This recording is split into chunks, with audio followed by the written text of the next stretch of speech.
Saudi अरब में 12,000 अफगान नागरिक फर्जी पाकिस्तानी पासपोर्ट के साथ पकड़े गए। नमस्कार, स्वागत है आपका हमारे चैनल डेली सऊदी न्यूज पर। खबर शुरू करने से पहले एक जरूरी सूचना आपको दे दें कि अगर आप सऊदी में फंस गए हैं, कफील आपको छोड़ नहीं रहा है, आप परेशान हैं, वापस अपने घर लौटना चाहते हैं, तो घबराए नहीं, स्क्रीन पर दिए गए नंबर पर कांटेक्ट करें।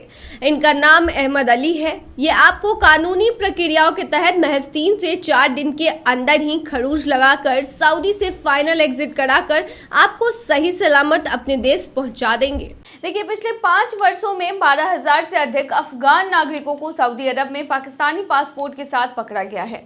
पाकिस्तान के आंतरिक मामलों की स्थायी समिति को यह जानकारी दी गई है। ये खुलासा आंतरिक मामलों पर सीनेट की स्थायी समिति की बैठक के दौरान हुआ है। मीटिंग में देश से अवैध अफगान नागरिकों को उनके देश भेजने की चल रही प्रक्रिया के बारे में जानकारी दी गई है।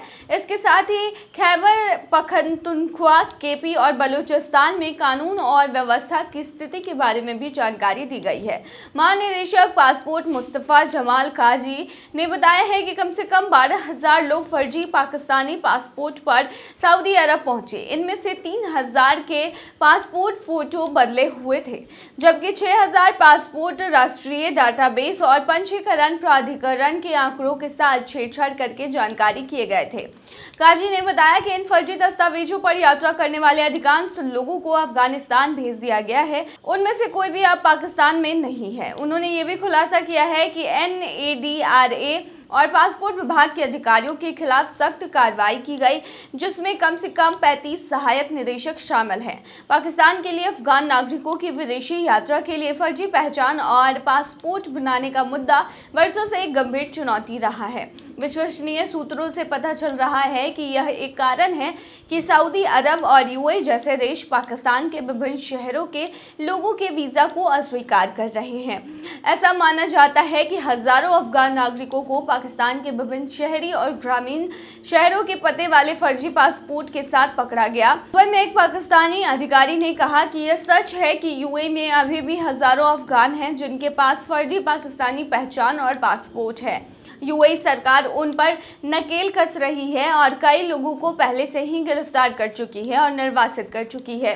पाकिस्तान हजारों अवैध अफगान नागरिकों और अफगान नागरिक कार्ड धारकों को निर्वासित और वापस भेजने की प्रक्रिया में है। विवरण के अनुसार 1 अप्रैल 2025 से 80,000 से ज्यादा अफगान नागरिक अफगानिस्तान चले गए हैं। प्रत्यावर्तन के नवीनतम और तीसरे चरण में पाकिस्तानी अधिकारियों ने पंजीकृत अफगान नागरिकों, जिनमें पंजीकरण प्रमाण कार्ड होल्डर भी शामिल हैं, उन्होंने अपनी इच्छा से अफगानिस्तान लौटने के लिए कहा है। साथ ही कहा गया है कि औपचारिक निर्वासन और उनके खिलाफ कार्रवाई 30 अप्रैल की समय सीमा प्राप्त होने के बाद शुरू होगी।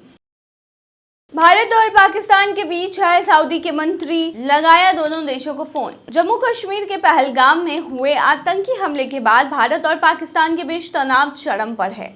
इस बीच सऊदी अरब और ईरान ने राजनयिक हस्तक्षेप की पहल की है।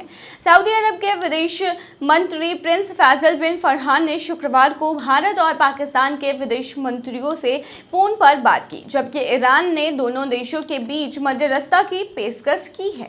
ये कदम दोनों परमाणु संपन्न पड़ोसियों के बीच तनाव को कम करने और क्षेत्रीय स्थिरता सुनिश्चित करने के उद्देश्य से उठाया गया है। पिछले मंगलवार 22 अप्रैल को जम्मू कश्मीर के पहलगाम में हुए आतंकी हमले में 26 लोग मारे गए थे। इस हमले की जिम्मेदारी द रेजिडेंस फ्रंट ने ली, जिसे पाकिस्तान स्थित प्रतिबंधित आतंकी संगठन लश्कर-ए-तैयबा का सहयोगी माना जाता है। भारत ने हमले में सीमा पार आतंकवाद का आरोप लगाते हुए पाकिस्तान के खिलाफ कई कड़े कदम उठाए हैं, जिनमें 1960 के सिंधु जल समझौते को निलंबित करना, अटारी बाघा सीमा पर इंटीग्रेटेड जांच चौकी बंद करना और पाकिस्तानी नागरिकों के वीजा को रद्द करना शामिल है। भारत ने पाकिस्तानी उच्चायोग के कर्मचारियों की संख्या भी 30 तक सीमित करने का आदेश दिया है। जवाब में पाकिस्तान ने भारतीय विमानों के लिए अपने हवाई क्षेत्र को बंद कर दिया, भारत के साथ व्यापार निलंबित कर दिया और भारतीय सैन्य राजनयिकों को निष्कासित कर दिया है। पाकिस्तान के रक्षा मंत्री ने चेतावनी दी है कि सिंधु जल समझौते पर कोई बदलाव युद्ध की कार्रवाई माना जाएगा। सऊदी अरब के विदेशी मंत्री प्रिंस फैसल बिन फरहान ने शुक्रवार को भारत के विदेश मंत्री एस जयशंकर और पाकिस्तान के उप प्रधानमंत्री व विदेश मंत्री मोहम्मद इशाक डार से फोन पर बात की। जयशंकर ने सोशल मीडिया पर इस बातचीत का जिक्र करते हुए कहा कि सऊदी अरब के विदेश मंत्री फैसल बिन फरहान के साथ टेलीफोन पर बात हुई। पहलगाम आतंकी हमले और इसके सीमा पार संबंधों पर चर्चा की। वहीं पाकिस्तान के विदेश मंत्रालय ने एक बयान में कहा है कि डार ने सऊदी मंत्री को भारत के एक तरफा कदमों के जवाब में पाकिस्तान की राष्ट्रीय सुरक्षा समिति द्वारा लिए गए फैसलों की जानकारी दी। सऊदी अरब का यह हस्तक्षेप कोई नया नहीं है। 2019 में पुलवामा हमले के बाद भी सऊदी अरब और संयुक्त अरब अमीरात ने भारत और पाकिस्तान के बीच तनाव कम करने के लिए मध्यस्थता की थी। ईरान के विदेश मंत्री सैयद अब्बास अरागची ने शुक्रवार को भारत और पाकिस्तान के बीच मध्यस्थता की पेशकश की। ईरान के विदेश मंत्री सैयद अब्बास अरागची ने सोशल मीडिया पर एक पोस्ट में कहा कि भारत और पाकिस्तान ईरान के भाईचारे वाले पड़ोसी हैं, जिनके बीच सदियों पुराने सांस्कृतिक और सभ्यतागत संबंध है। अन्य पड़ोसियों की तरह हम उन्हें अपनी सर्वोच्च प्राथमिकता मानते हैं। अरागची ने कहा कि तेहरान इस कठिन समय में दोनों देशों के बीच बेहतर समझ के लिए इस्लामाबाद और नई दिल्ली में अपने कार्यालयों का उपयोग करने के लिए तैयार है।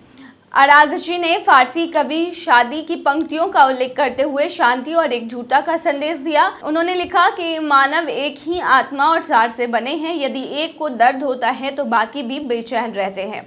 ईरान का यह कदम क्षेत्र में उनकी तटस्थ स्थिति और दोनों देशों के साथ उनके मजबूत व्यापारिक, ऊर्जा और सांस्कृतिक संबंधों को दर्शाता है। तो सऊदी अरब और ईरान ने दोनों ने भारत और पाकिस्तान के बीच में स्थिति को नॉर्मल करने के लिए बातचीत की है। अब आने वाले समय में देखना होगा कि भारत और पाकिस्तान आखिर क्या कदम उठाते हैं। तो ये थी तमाम जानकारी। बने रही ऐसी तमाम खबरों के लिए डेली सऊदी न्यूज़ पर।